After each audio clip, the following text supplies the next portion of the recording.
Assalamualaikum warahmatullahi wabarakatuh. Selamat siang. Nggih, Ibu monggo. Selamat Waalaikumsalam. siang. Salam sejahtera untuk semuanya. Semoga kita semua dalam keadaan sehat walafiat. Alhamdulillahirabbil alamin. Webinar kali ini yang diselenggarakan oleh Fakultas Hukum bekerja sama dengan Ikatan Alumni Strata 2 Ilmu Hukum Universitas Airlangga angkatan 1998 berhasil mengadakan webinar dengan tema serba-serbi kebijakan dan implikasi hukum penanganan COVID-19.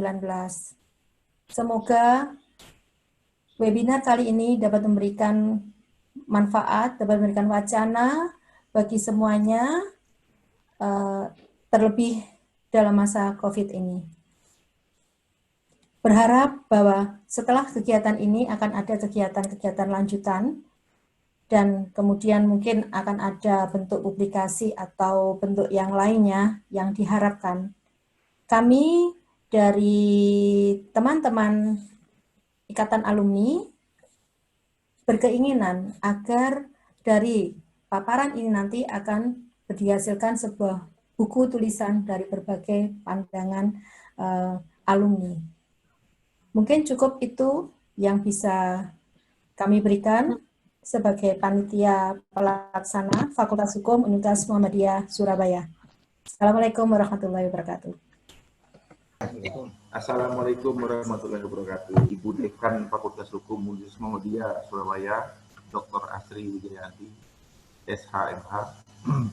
Yang saya hormati juga para narasumber, di antaranya ada Profesor Dr. Rahman, SHMH, Profesor Dr. Iputu Budiarte, SHMH, ada Profesor Dr. Ulangi, ada saya sendiri, Dr. Luciana SHMH, kemudian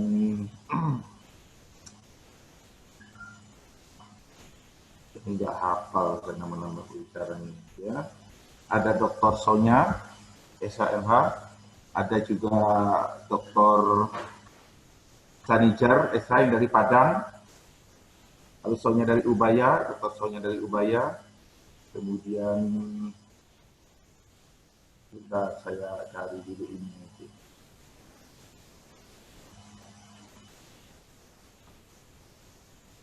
Nah, ada Dr. Diana Haiti dari Banjarmasin, dari Fakultas Hukum Universitas Banjarmasin. Kemudian ada juga Dr. Asri dari Muhammadiyah, Universitas Muhammadiyah Surabaya. Tuh ya, jadi acara ini pun juga sebenarnya atas kerjasama antara alumni S2 Universitas Airlangga, pasca sarjana Universitas Airlangga tahun 1998, di mana para pembicara-pembicaranya ini adalah para teman-teman satu kelas semua, satu kelas S2 Universitas Airlangga dulu tahun 1998. Yang jika apabila saya kenalkan satu persatu, banyak sebanyak ada lebih kurang 35 orang di kelas kami, ya. Di antaranya ada saya sendiri, ada Dr. Sanijar itu, ada Bapak Abdul Barok SHMH, ada Bapak Dr. Abdullah Ladulaku dari Palu, ada Bapak Aris SHMH, ada Ibu Dekan tentunya Dr. Asri Wijayanti, Bapak Aziz Setiagama SHMH, kemudian Bapak Profesor Dr. Budiarte SHMH, Ibu Dr. Diana, Dr. Herini SHMH juga di sini tergabung, ada Dr. Husin SHMH dari Universitas Jambi, lalu Herini dari Fakultas Hukum Airlangga, ada Bapak Judaidi SHMH, notaris beliau ini, ada Karina Kandi SHMH juga, ada Dr. Kartika yang moderator juga tergabung dalam himpunan kami ini, ada Linda SHMH, Bapak Martiono dari Jember ini itu juga ada di sini, Bapak Mujib SHMH juga dari Pasuruan, beliau ini pengacara, ada Profesor Dr. Rahman yang sekarang sudah siap untuk jadi narasumber, Profesor Dr. dari Makassar, kemudian ada Khair SHMH, ada Dr. Sinar Ayu Wulandari dari Fakultas Hukum UNER, ada Dr. Sonya juga yang dari Ubaya tadi yang disebutkan, ada Bapak Subali dari Jakarta, dari Universitas Muhammadiyah Jakarta beliau ini, ada Bapak Tenang Haryanto dari Unsud Mojokerto, Purwokerto, ada Bapak Sri Winarsi, Dr. Sri Winarsi, SHMH dari Airlangga, dan terakhir ada Bapak Dr. Wilhelmus Tinggi Tubun, beliau ini adalah Wakajati, Jawa Barat sekarang. Jadi acara seminar ini atas kerjasama antara alumni S2 IH Pasca Sarjana UNER dengan Universitas Muhammadiyah Surabaya, Fakultas Hukum. Semoga acara ini berlangsung dengan tertib, berlangsung dengan sukses. Itu harapan kami. Dan lagi ke depan kami juga berharap acara-acara seperti ini dapat berkembang, dapat kita gunakan para ahli-ahli yang membidang ini. Saya rasa cukup sambutan dari saya. Sekian, terima kasih. Wassalamualaikum warahmatullahi wabarakatuh. Waalaikumsalam.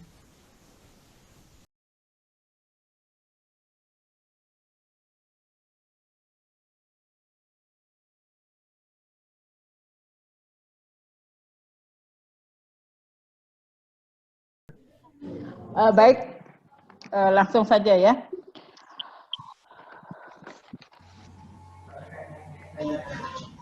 Baik.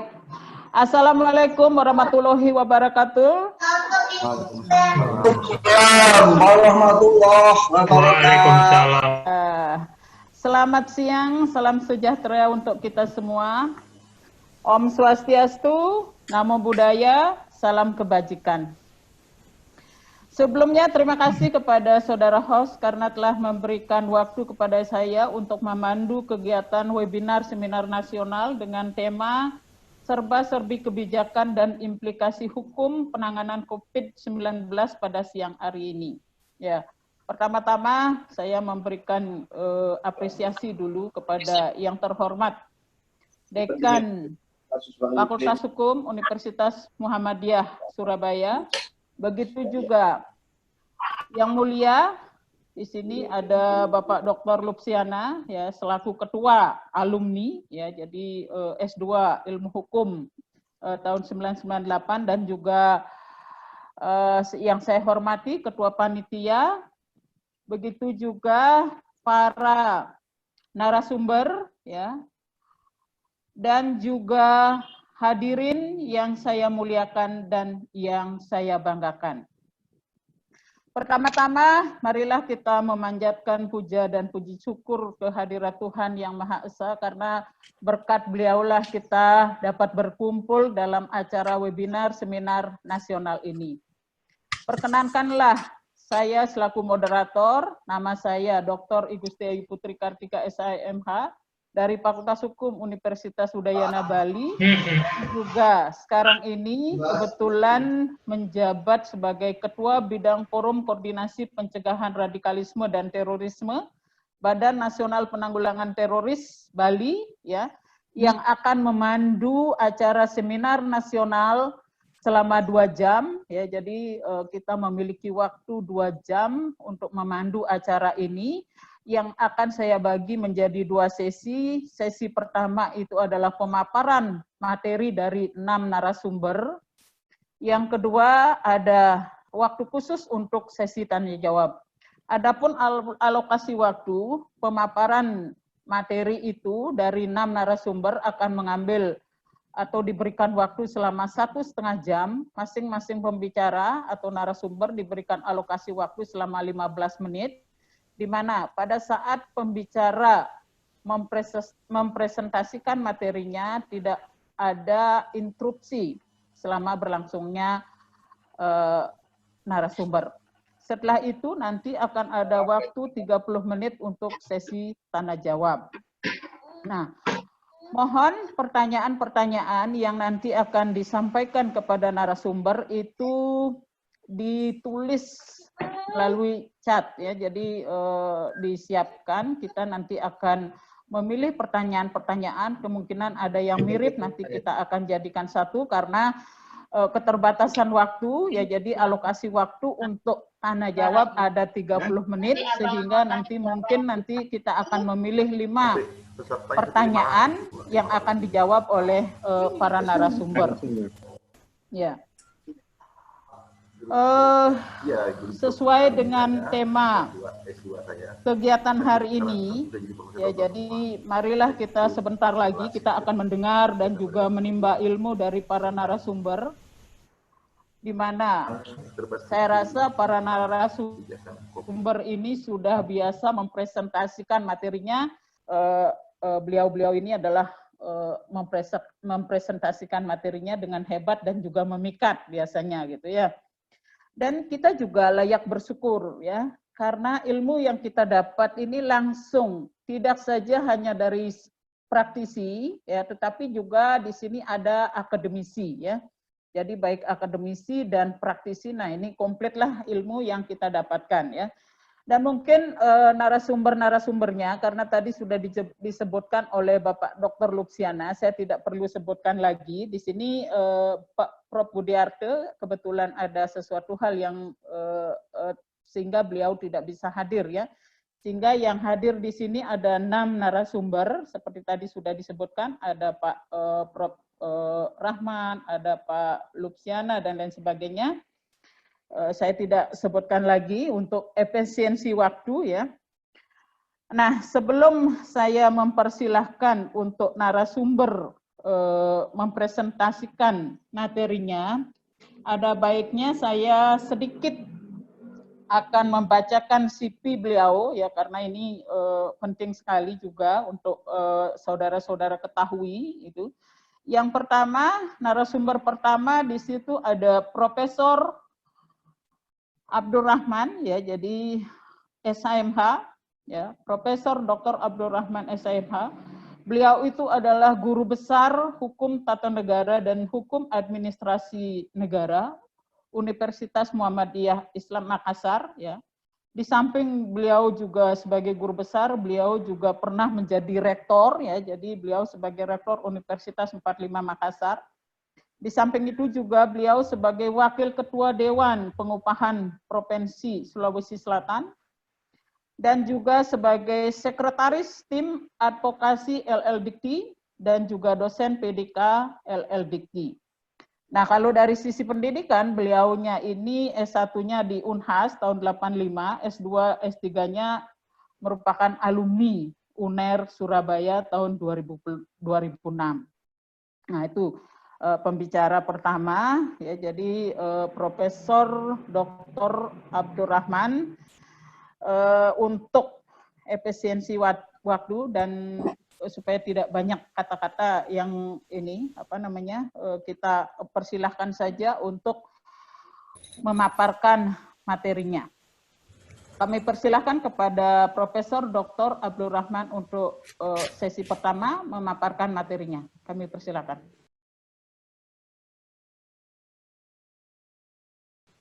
Baik, Ibu Dr. I Gusti Ayu. Selamat siang, salam sejahtera. Assalamualaikum warahmatullahi wabarakatuh. Gembira sekali pada siang hari ini kita berjumpa dalam sebuah forum nasional, webinar seminar yang berkaitan dengan kondisi kekinian bangsa kita dalam menghadapi bencana, ya, boleh dianggap sebagai bencana nasional, pandemi COVID-19. Sebelum saya lanjut, saya koreksi dulu tadi sama Ibu Moderator, saya dosen Fakultas Hukum Universitas Muslim Indonesia, UMI Makassar, bukan Muhammadiyah, Fakultas Hukum Universitas Muslim Indonesia. Nah, banyak sekali aturan lahir ya di tengah pandemi COVID-19 ini. Bentuknya juga sangat beragam ya, mulai dari perpu, peraturan pemerintah, keputusan presiden, permen ya, peraturan menteri, surat edaran, sampai pada peraturan gubernur, peraturan bupati, wali kota, dan berbagai penjabaran teknis lainnya. Masalah penerapan terhadap semua peraturan perundang-undangan yang saya sebutkan tadi di tengah wabah ini sangat membingungkan di dalam tingkat pelaksanaannya di lapangan. Jangankan masyarakat yang bingung, gubernur, bupati, wali kota juga bingung. Sementara kita menuju kepada puncak penyelesaian virus corona ini, lahir lagi masalah baru yang justru bersumber bukan dari masyarakat, tapi justru bersumber dari penentu kebijakan. Misalnya, moda transportasi dibuka kembali.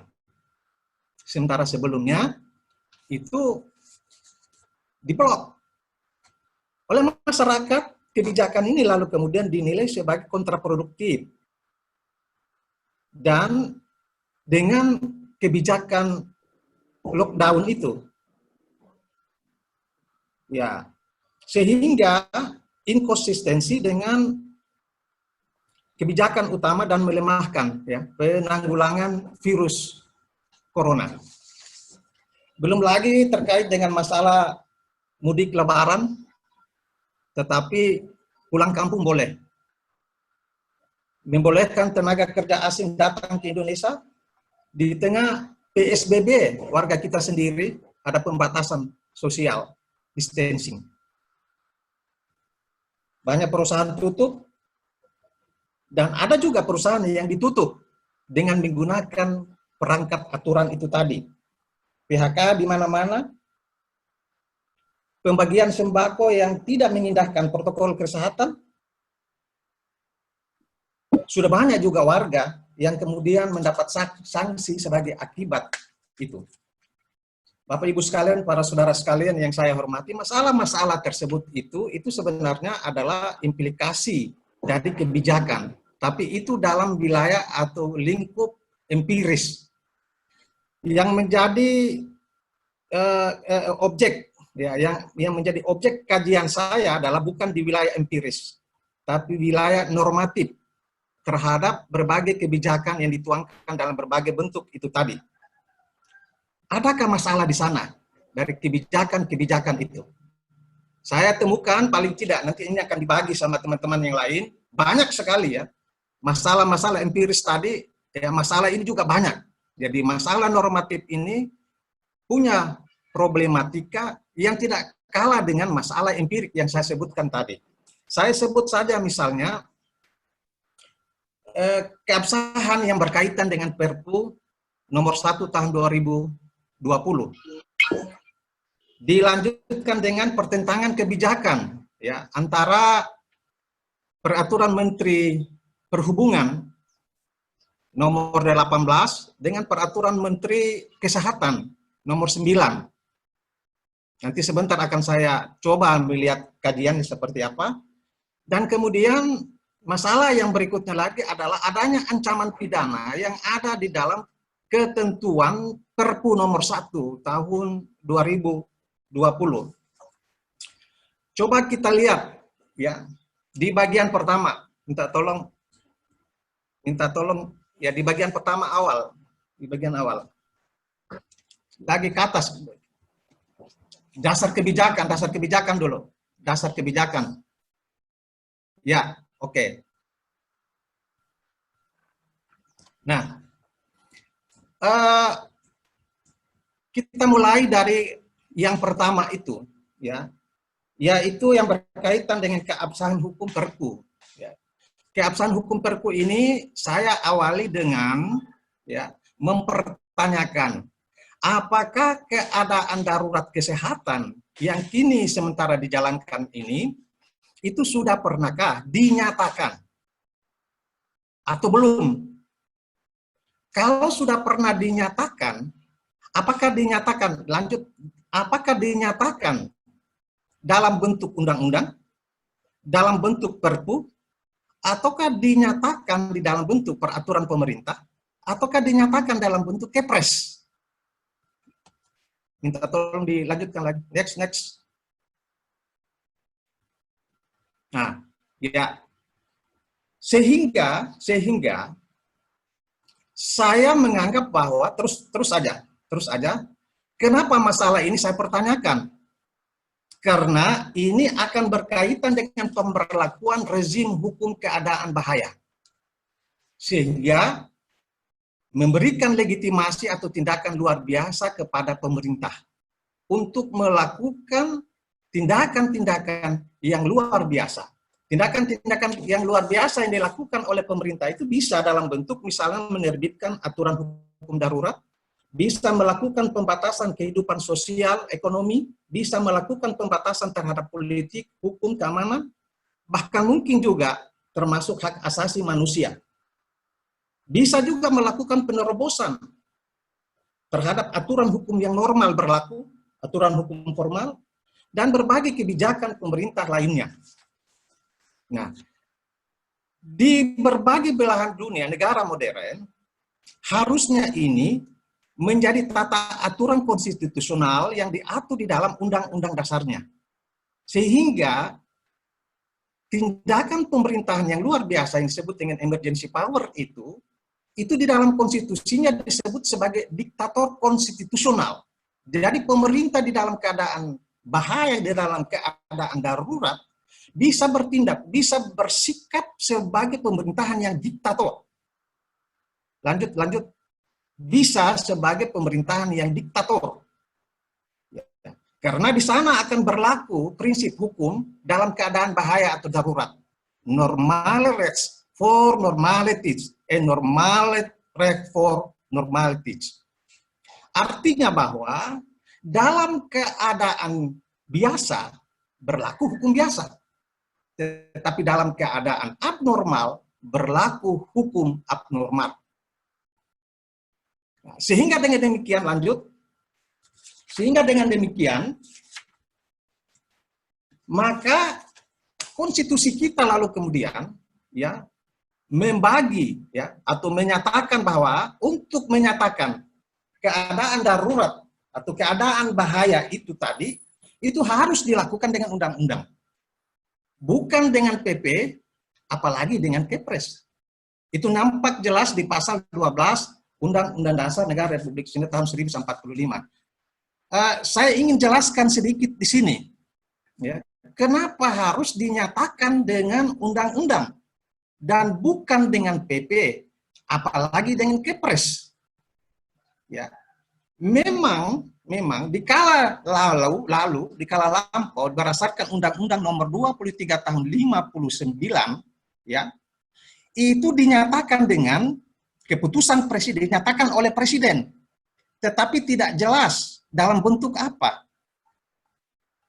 Lalu kemudian oleh Undang-Undang Nomor 10 Tahun 2004 tentang pembentukan peraturan perundang-undangan, salah satu di antara yang bisa dinyatakan oleh presiden adalah peraturan dalam keadaan bahaya.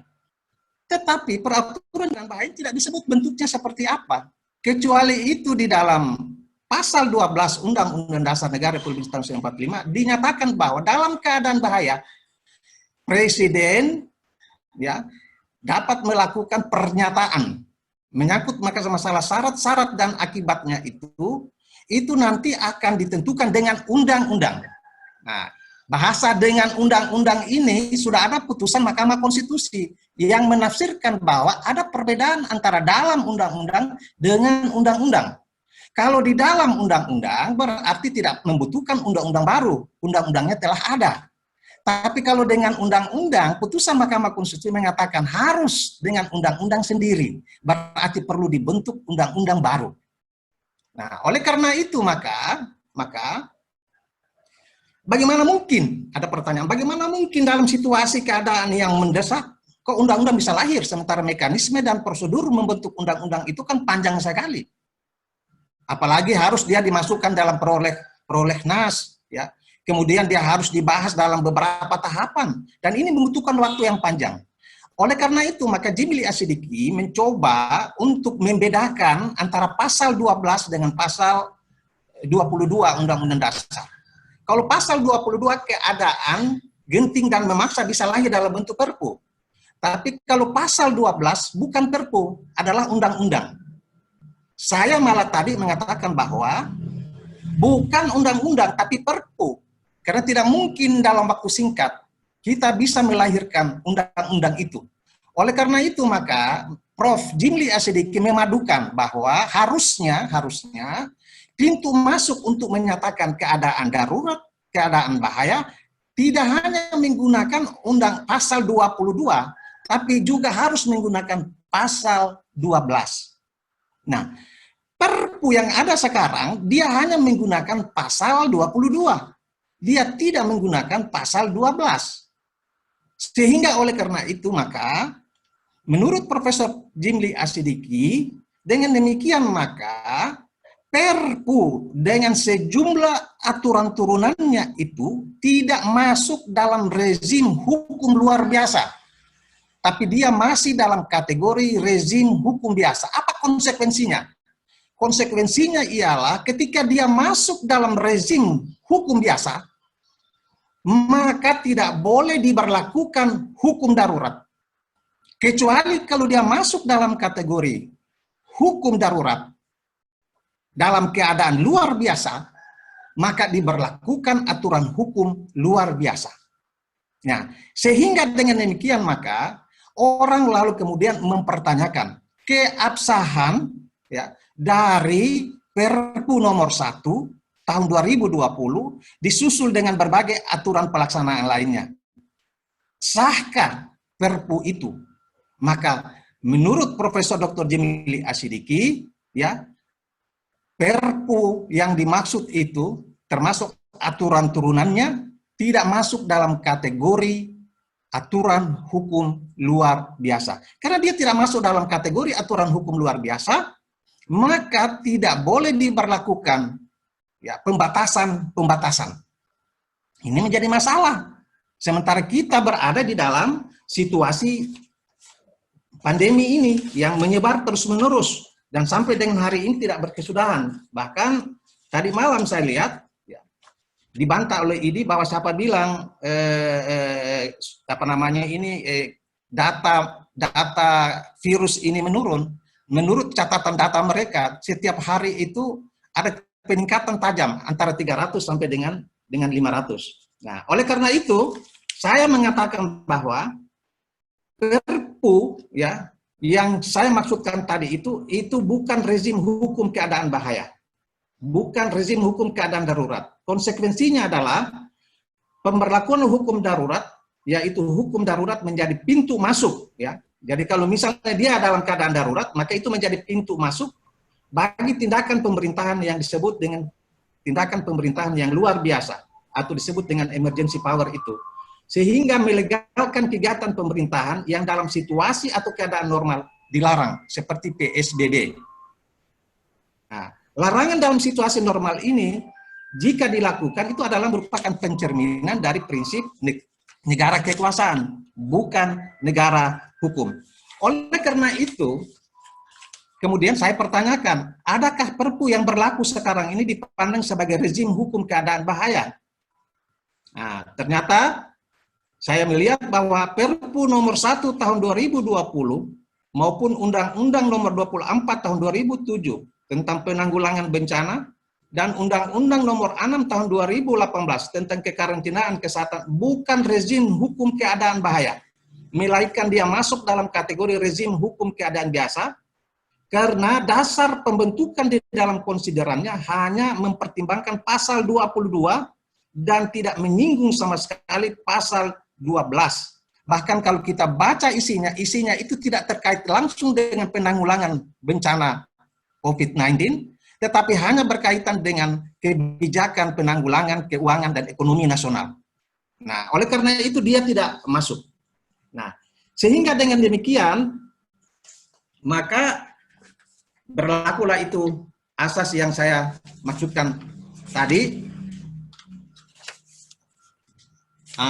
Sehingga ya konsekuensi keabsahan hukumnya, sehingga saya katakan bahwa kebijakan hukum dalam berbagai bentuknya, ya kebijakan hukum dalam berbagai bentuknya seperti Perpu, PP, Kepres, Permen, surat edaran, dan lain-lain dalam menangani pandemi COVID-19 bukan rezim hukum bahaya atau darurat, tetapi dikategorikan sebagai rezim hukum biasa. Oleh karena itu, tindakan luar biasa dalam menghadapi pandemi COVID-19 dengan menggunakan peraturan perundang-undangan di atas, itu dalam tanda petik dipertanyakan keabsahannya. Bahkan oleh Profesor Jimli Asidiki dengan hakul yakin mengatakan bahwa kalau ini Perpu diuji oleh Mahkamah Konstitusi, maka Mahkamah Konstitusi akan mengabulkannya. Nah, oleh karena itu, terus di bawah ada gambar manusia tidak berkepala. Terus, ya ini dia. Sehingga saya kategorikan peraturan perundangan dalam menanggulangi COVID-19 ini itu bagaikan praktek kebijakan hukum nominal. Ada manusia, ada badan, tapi tidak ada kepala. Tidak ada kepala ini disebabkan oleh karena dia hanya menggunakan, Perpu hanya menggunakan pasal 22, dia tidak menggunakan pasal 12, sementara undang-undang atau Perpu yang diharuskan lahir menjustifikasi perbuatan luar biasa, tindakan luar biasa pemerintah tadi tidak ada. Nah, sehingga dia tidak punya kepala. Terus. Lanjut terus. Nah, oleh karena itu maka saya merekomendasikan terus saya merekomendasi ya, untuk sementara tadi sudah cocok tadi. Jadi untuk sementara saya berharap agar supaya ada koreksi yang sifatnya konstruktif dari Perpu nomor 1 tahun 2000 tetap berlaku tanpa disetujui DPR sampai dengan berakhirnya darurat kesehatan.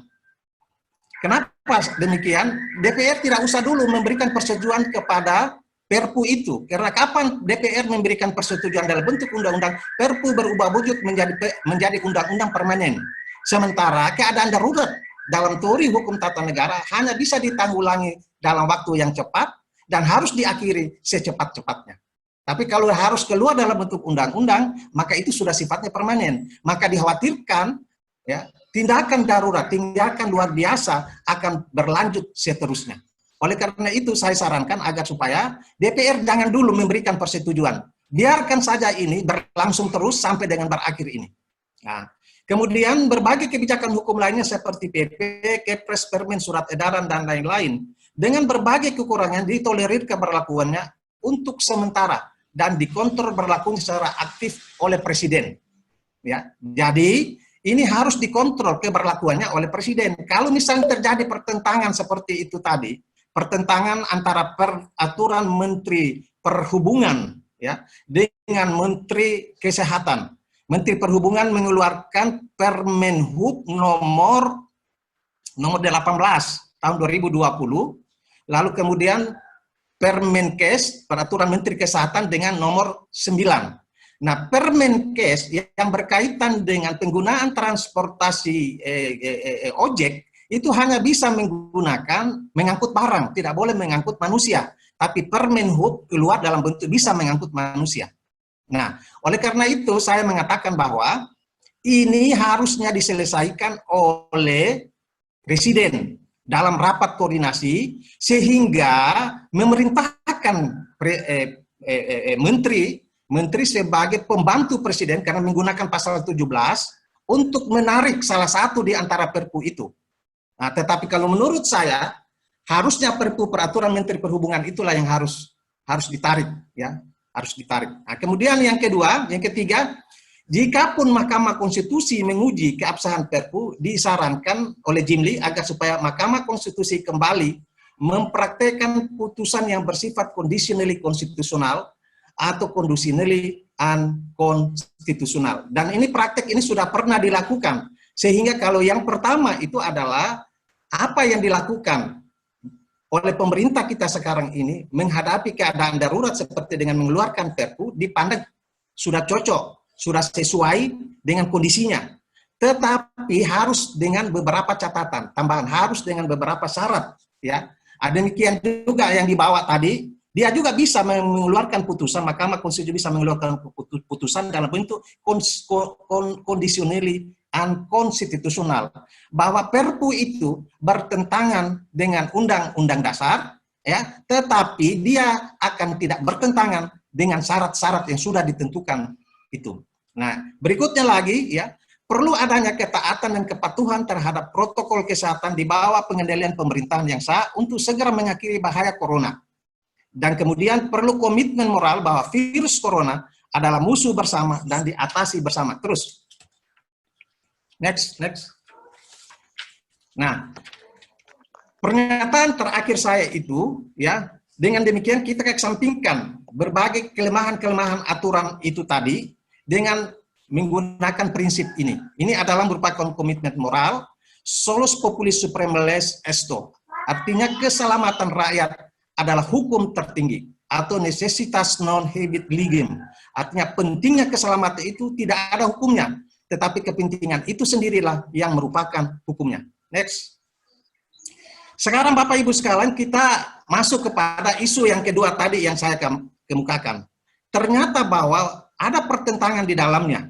Oleh karena itu, saya mencoba untuk menggunakan 3 asas yang berbeda. Lex specialis derojat legis generalis, lex superior derojat legi inferior, dan lex posterior derojat legi priori. Nah, dari 2 peraturan menteri yang saling bertentangan ini, antara Menkes dengan hubungan itu tadi, mana yang mau diberlakukan? Kalau kita mau memperlakukan Permenhub, kalau kita mau memperlakukan asas lex posterior derojat legi,